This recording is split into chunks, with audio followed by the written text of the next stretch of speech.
Act the Second, Chapter the First, upon the business of resurrection. In which a game begins, the world rides to a red dawn, and a fellowship is forged to save it. The Ambassador. Those eyes, like two chips of the sky, had been sliced away and given the spark of life. They glittered harshly in the half-light of the prison, tinged with the sadness of age and the terrible experience it brings. There were no words spoken, but Lyra felt as though an immeasurable conversation suddenly shunted her thoughts away, a steady stream of knowing and being, an unknown identity that roared forth from those eyes which all but overwhelmed her. She could not look away. Did she even want to? The tide abruptly shifted, seizing hold of her consciousness and wrenching it out and away. She felt herself clawing desperately, instinctively clutching for a hold within the tumultuous storm her mind had become, terrified of what would happen should the alien presence drag her with it. Let go. The suggestion came unbidden. Was it even hers? And gently swaddled her. Face the unknown. It pulled her, not with the harsh strength of the other being, but slightly, coaxing and cooing all the while. It felt nice. Know who I am. Lyra let go. Before she came to her senses, there was the sensation of falling, something wrapping itself around her on all sides, and then a mighty gnawing in her gut that took a moment to register as hunger. Maddening, clawing at her blood. Some savage little creature was in her stomach, tearing her apart from the insides, slipping into her skin and forcing her bones to follow the lead. She all but glided across a frozen land. Her wide paws patted softly through the white blanket. The dense snowpack refused to cling, as if she were a fang slicing through the landscape. Scattered about the flat, white world, conical trees bowed their branches to the old gods of the north: ice, sleet, wind, and snow. Skylight had risen. The snow hurt to look at now. Pupils shrank until they were as thin as blades. Ears twitched in the wind, the cold air ruffling her fur. Six paws gripped and scraped at the hard-packed ice. Some snow had been disturbed at the base of a tree. She sniffed at this, growling softly as the tide of prey scent flooded her. Something had hunkered down here for the night, in hopes of escaping the old god's wrath. She could almost taste the sudden fantasies of tearing flesh and sucking the marrow from bones. Another scent pricked at the air, an ear-afflicting distaste. There was another hunter, close by, a male. Not that he wouldn't be any trouble. She lifted a leg and sprayed the tree, marking the prey scent as her own. He would not dare tempt her, for a good reason.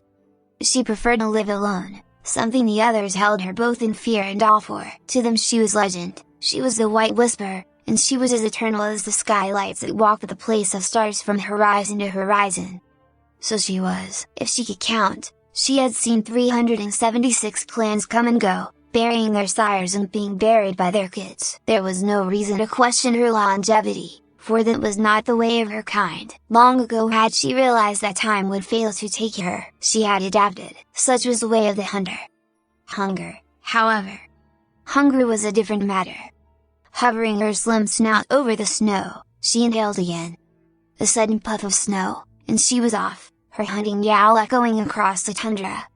The scent was fresh, the prey was not far. From that small sampling, she knew it was a female, old and sick and likely far from others of its kind, a last measure of protection for its kin to spare them the attention of hunters like her. She had never stopped admiring the selflessness of her prey, nor despairing the constant bickering of her fellow hunters.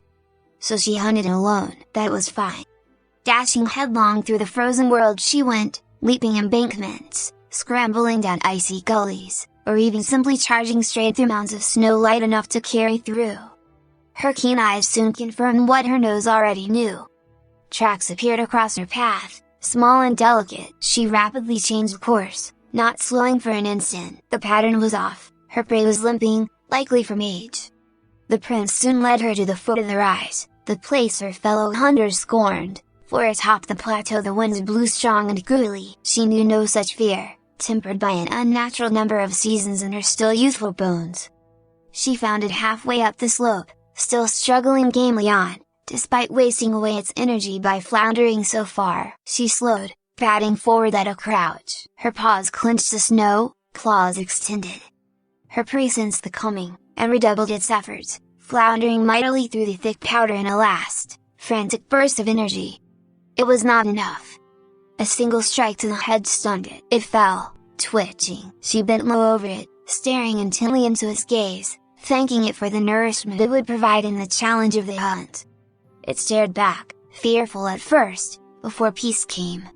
It relaxed, fate accepted, predator and prey. She made it quick and painless, her teeth meeting in its neck and crunching through bone and tendon alike. The salty taste of fresh kill seeped into her jaws. Wind roared judgment in her ears. Ms. Heartstrings. Is there something on your mind? Been am I distracted since we came back from the vault? Lyra blinked. Oh, no, I'm fine, Knight Commander. Thank you for asking. I've just had the strangest feeling like I was somewhere else not a moment ago. The eyes opened. Then, we were. Wait, how did I get here? Lyra looked around. Tiny motes of dust floated in the evening breeze, caught in the fading sunset that shone through the window of Luna's chambers. The princess herself was out on the balcony, while her sister assisted her from the perch of her own tower. While one lowered the sun to end the day, the other raised the moon and ushered in the night. Curled into a tight ball on a nearby cushion was the elder sage, called Ragdoll. Only the stillest of movements revealed that she breathed. Lyra eyed the new arrival somewhat uneasily. Is she? She trailed off, unable to find the proper words to the proper question. Starbuck tried anyway. Luna says the little lady will be right as rain. Managed the walk up here just fine. First and pony been still as a statue since before I was sired. Oh.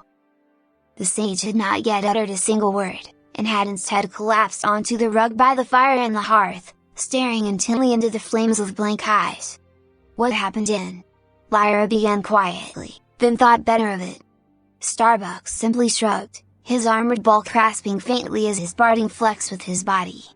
The other two outlanders had been placed gently onto the princess' bed, still frozen in time. The spell had preserved them in the instant of the casting, and so they had no pulse or breath, still as statues unless disturbed. For now, they would stay there. But in the meantime, a change of the ambient light through the windows told them that Luna had accomplished her nightly ritual. The alicorn glided back inside from the balcony. Lyra caught her eyes and gestured toward the motionless pony by the hearth, an unspoken question on her face. Luna merely frowned and sat next to the mare. There was silence for a few moments, everything absolutely still save for the crackling of the fire. Then, a pox upon this brooding. Luna suddenly flipped Ragdoll over end with an abrupt extension of the wing, the mare tumbling onto a table face up, where she lay dazedly, before giving a low groan. Ack! Lyra exchanged a glance with Starbuck. The knight seemed perfectly at ease. Lyra resigned to letting the princess continue. Luna stomped over and shoved her face into Ragdoll's upside-down visage. Forsooth, we have freed thee after millennia of wrongful imprisonment. She snorted imperiously. The least I might begrudge is a word of thanks. There was a pause, and then she blinked. Intelligence seemed to flood back into her eyes. Ragdoll rolled off the table and landed neatly onto her hooves, barely making a single noise. Nightma, Luna, Princessa? She rasped. Luna's stern gaze broke into a warm smile. My friend, I have returned. The nightmare is long past. She draped her neck across Ragdoll's shoulders. It has been a long, long time. Ragdoll trembled for a moment, then returned the gesture, almost frantically burying her face into Luna's ethereal mane as she wept openly. Luna murmured softly as she stroked the crying mare. Oh, my friend, my dearest friend, what a wrong has been done to you. We were following orders. Came a muffled wail. Your orders, and ... today, no exceptions. Celestia threw everything at us. They bring down whole castle. Luna was silent for a moment. A whole castle? What couldst thou have been doing to earn such wrath from my sister? Ragdoll pulled her head out of Luna's starry locks. You don't know. We remember little from then, descended into depravity as we were. Luna sighed. We were monstrous and unthinking. We were Nightmare Moon. All thoughts of the time are red and steeped in rage. But fear not, for we have gained ourselves and become all the stronger for it. The mare swallowed thickly, choking back her sobs. We were. After it, the Found.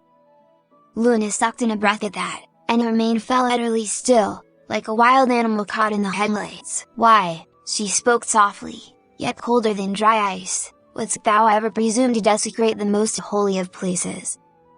Lyra stepped forward. "Your Highness, maybe this isn't the best way to—" "Do not dare to speak out of turn, Ambassador!" Luna roared. Her eyes were shining white hot, to the point of it being painful just to look at. Lyra cringed backwards, immediately regretting her actions. The princess was furious. She rounded on the still sobbing mare. "Why?" she hissed.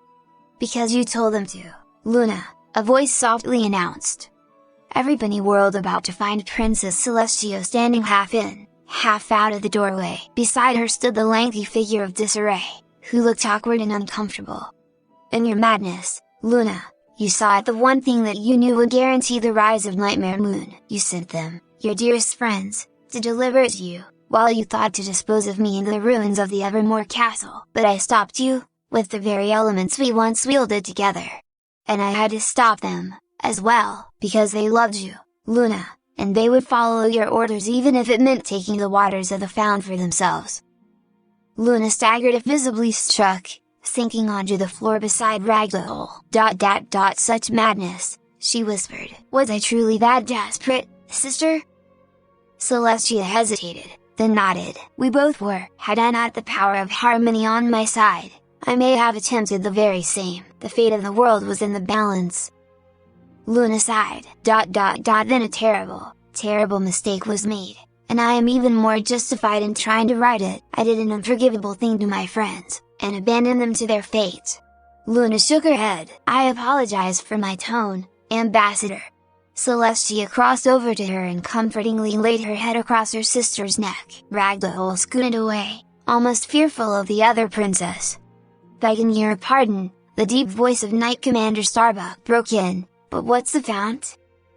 "It's the source," stated Disarray, clasping his mismatched limbs behind his back. "The source?" echoed Lyra. "No, the source. You're not doing it right. Use a capital letter," he grumbled. "It's the reason Mom and Auntie are what they are today." Lyra and the Knight Commander took another look at the two princesses. "Royalty?" Lyra guessed. "Alicorns?" put in Starbuck. Disarray closed his eyes, in seeming contemplation. "Those are commonplace, nowadays. It made them goddesses." Lyra's eyes widened. There had always been much speculation as to the origins of the sisters. Everybody knew that they were powerful, evidenced by their control of the sun and the moon. But before they appeared in the world, that duty was performed by the old Platinum dynasty of unicorns from the far north, an offshoot from the long-since vanished Crystal Empire. But after the great migration of Ponykin to escape from the Wendigos, they had encountered the sisters here, in Equestria, struggling to preserve the natural order of things against the actions of Discord, a chaos entity wreaking havoc across the countryside. The ponies knew that they couldn't settle here with Discord running loose, so for the first time in history, the three tribes, Pegasi, Unicorns, and Earth Ponies, were united together under one banner, that of Celestia and Luna. No pony had wondered where they had come from. They hadn't cared at the time. All they'd known is that if they wanted any chance of a new home, then they had to ally with the beings capable of carving one out of the earth itself. An alliance of convenience, forged in desperation and tempered with skepticism. Under different circumstances, such a gathering would collapse under the conflicting idealisms. But when your rulers can behead a mountain, drain oceans dry, and cast light and darkness throughout the world, many a petty squabble is forgotten.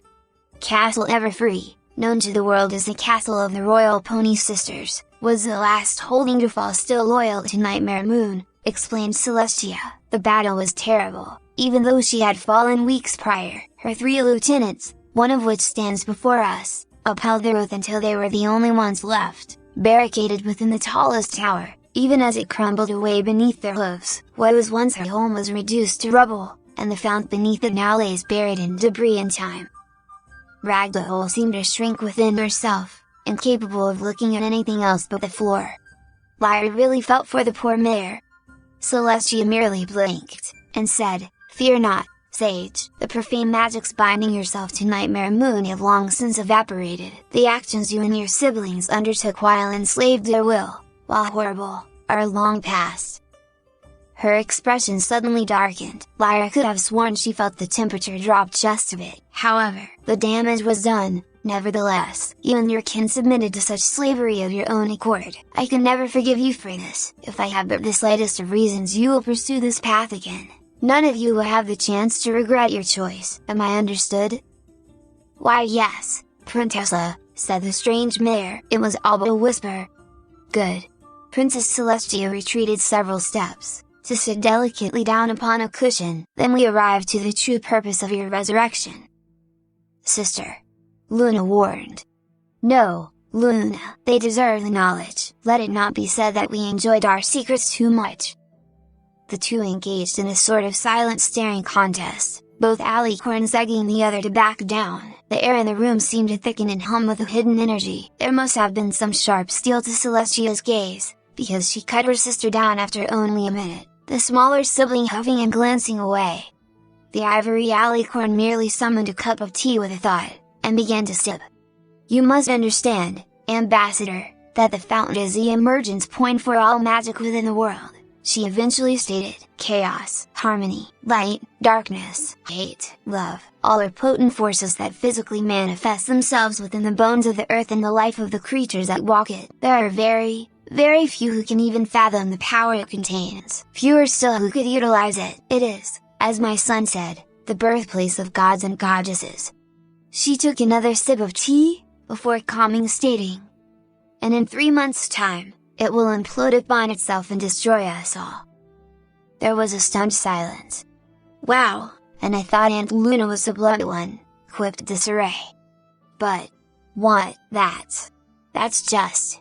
Lyra struggled with the words. "I don't even know, how is that even possible, first of all?" "'Tis a matter of balance," Luna chimed in. "All the magics must be equal and standing, and they were.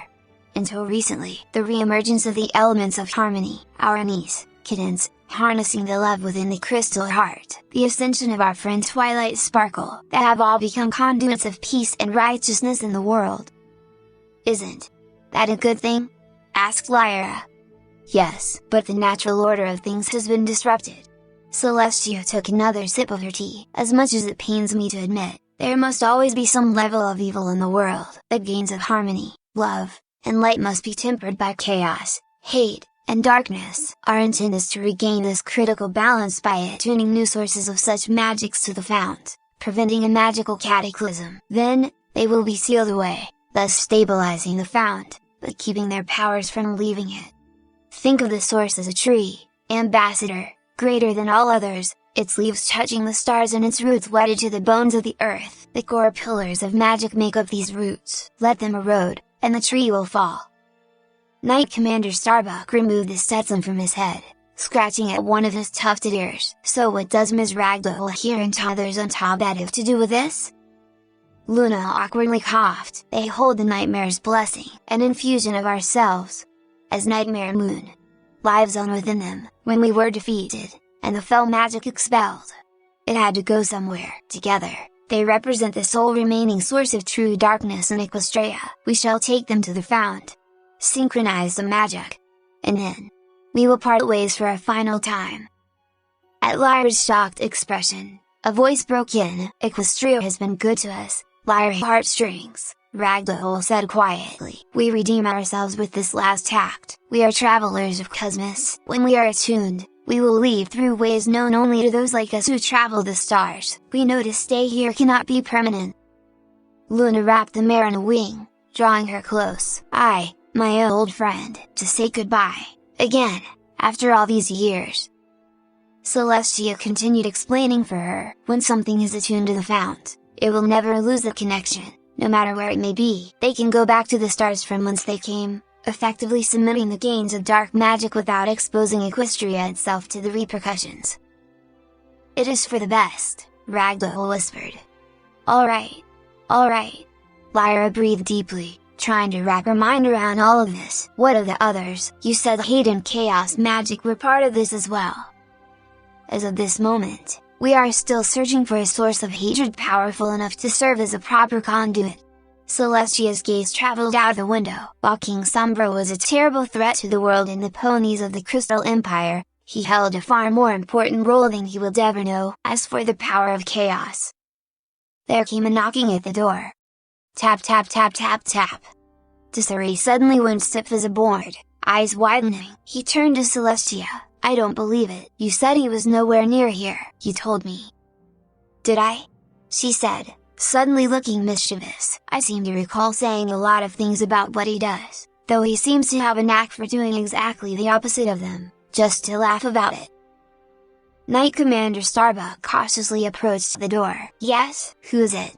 He asked sternly. That's not right, you have to answer it right, came a muffled voice from behind the door.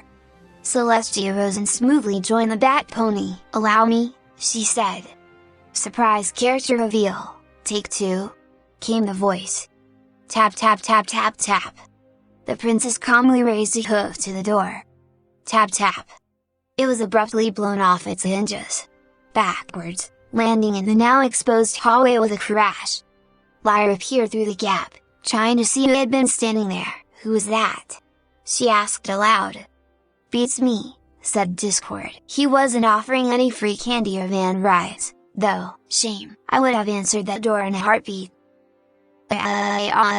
Screamed Lyra. Pops, growled Desiree. Enjoy your time in prison? Immensely. It's a lot more forgiving to drop the soap when you're the only inmate, said Discord, casually polishing a claw on his feathered breast. Lyra stumbled away, her wide eyes taking it all in. The Lord of Chaos himself. She'd heard rumors, to be sure. Bonban had said that she'd seen it happen herself, several weeks ago in Ponyville. The element of kindness, Fluttershy, had befriended the Draconaquas and managed to convince him to pursue a more noble path. It had been quite the spectacle, apparently, almost impossible to believe. But then, Lyra had always been something of a believer. Now, though, with the beast himself standing 8 feet tall in front of her, nonchalantly snapping his fingers as Celestia's tea turned into hot sauce, she had to admit it was not what she expected. He noticed Lyra staring at him. What? He asked. Something in my teeth? His lion's paw felt around in his mouth, then somehow went even further, until he was elbow deep inside his throat. The chaos entity seemed to find something, and with a thoughtful hum, withdrew a rubber chicken. Had been wondering where that went. He casually tossed it over his shoulder, where it wetly slapped to the floor by Desiree's mismatched feet. The smaller Draconaquas eyed this, his lip curling up in mild distaste, before taking a large step backwards. Discord bowed deeply, prostrating himself before Lyra. Discord, Lord of Chaos, Emperor of Explosions, and the Titan of Terrible Titles, at your service. And you are, Little Pony? He didn't wait for an answer. Wait, I think I know you from somewhere. You were probably skulking around in the background. Stringy, Harpo? Lyra, she said, then again, with perhaps a bit more bite than she intended. Lyra Heartstrings, Ambassador Lyra Heartstrings. Oh ho ho ho ho. Discord chuckled. The Outland Ambassador? Well then, Miss Heartstrings, I humbly recognize your authority and pray you have the temperance to manage your new station. His laughter turned somewhat mocking. You're going to need it. After all, I am an Outlander myself, that makes you my handler. Aye. Don't play with your food, old man, Desiree warned. Don't bite off more than you can chew, little tyke, he shot back. The room suddenly seemed smaller to Lyra, and rather warm, at that, mainly because Celestia's attention had risen from her tea to give them both a simmering glare. I thought we agreed to leave our differences at the door, she said calmly, though the words carried all the force of a thunderbolt. Equestria is in danger, and it will not be saved by holding grudges. He started it, said Discord. He started it, said Desiree. The two Draconaqui glared at the other. Celestia didn't so much as bat an eye. I believe you were about to enlighten us all with your solution to this predicament? She asked of the taller of the pair. Somewhat miffed, Discord nodded. Ahem, yes. Now, Chaos, he announced grandly, the polar opposite of harmony, and thanks to the short leash I find myself on, and a dwindling supply. Short leash? Queried Lyra. Does that have anything to do with your release? Discord grimaced. Yes, there are certain conditions and limitations I am now subject to, in return for my freedom to come and go as I please. Let us say that for all intents and purposes, Discord is no longer the avatar of chaos in Equestria, Celestio said mildly. Were he still petrified, we can simply use the statue. Lyra snorted. Then why bring him back at all? Because Ambassador, everybody deserves a second chance, answered Luna. The Alicorn's eyes contain all the pain that only 1,000 years of exile could bring. At her side, Ragdoll seemed to match the haunted stare. Redemption is a powerful tool. Discord will do the world better by guiding it alongside ourselves, not simply twisting it as he sees fit. But if he can't be the conduit... Lyra's eyes trailed over to the smaller Drakon Aquas. Desiree guessed what she had in mind, and the half-and-half version of chaos. Put that kind of weak sauce in the recipe, and it'd work. But not for long. A more potent, lasting source of chaos is needed, agreed Luna. Discord clapped his hands together, the mismatched wings on his back fluttering in excitement. A look of mischievous delight crossed his face. Not to worry, I have just the pawn for this little chess game of ours. Lucky for us he tends to end up the hero. He? Lyra, Celestia, Luna, and Starbucks simultaneously asked. Discord nodded. Oh, yes, just because I was more stoned than Marley on the 20th of April doesn't mean I was out of the running. I had to let my chaos out somehow, so I created an outlet in the form of a living being, another Outlander, to be precise. Hey, an avatar of the avatar, if you will.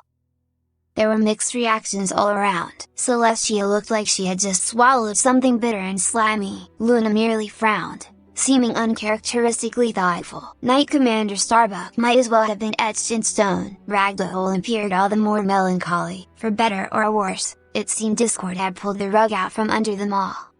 Lyra simply stared. Well, where is he, then? She asked.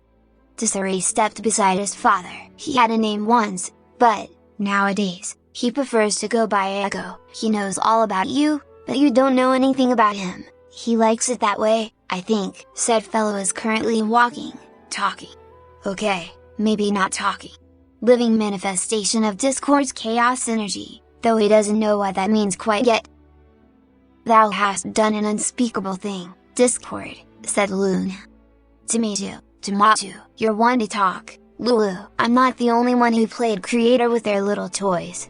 Discord's retort may have been aimed at the darker sister, but the lighter one's just the same. Every one of us here today has bent nature itself to our own ends, and stands by their choices. And don't you tell me it was different.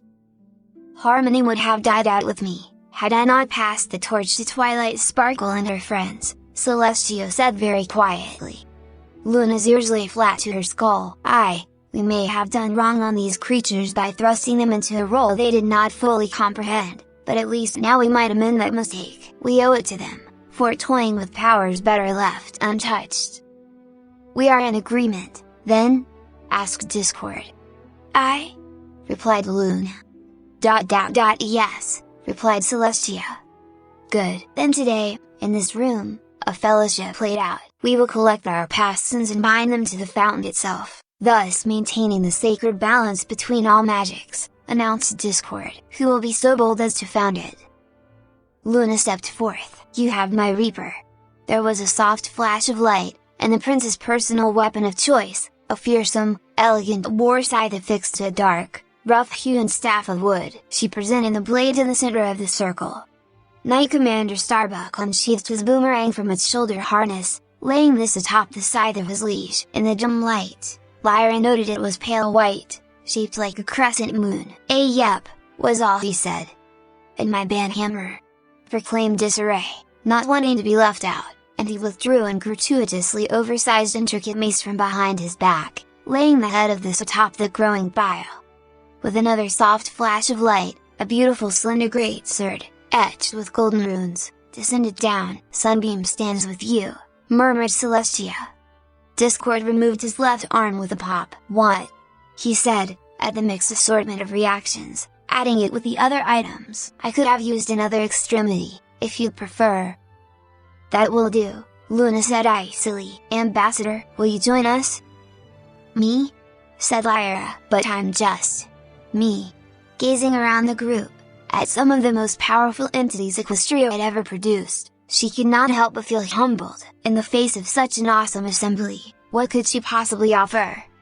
You're an important ally to have for our endeavor, Celestio stated. Have those assembled in this room owe your station some fealty, and even more will come under your responsibility soon enough. We cannot complete the set without the bishop, Desiree laughed. Leave everything else but that and most of the pawns. Alright. From her saddlebags came a golden lyre, with strings of white spider silk. She said this upon the summit of the pile. I will do what I can. The assorted items shone with a magical brilliance, each a different hue that traced itself back to their owners. A hot wave of air pulsed outwards, accompanied by the sweet peal of a bell. It is done, Celestia gravely said. Lyra withdrew her instrument, noting that the strings were issuing forth an arcane steam. She plucked a string, wondering just what it was she had gotten herself into. Achievement unlocked, cat people are crazy. Faction discovered, the Fellowship. Ally unlocked, Ragdoll, the Sage Elder. Perk, Alien Instinct, +3 Perception, +5 Attack. Although you have taken the body of an equestrian, the blood of your true race sings loud within your veins. You have not forgotten the thrill of the hunt, nor the skills and patience it requires.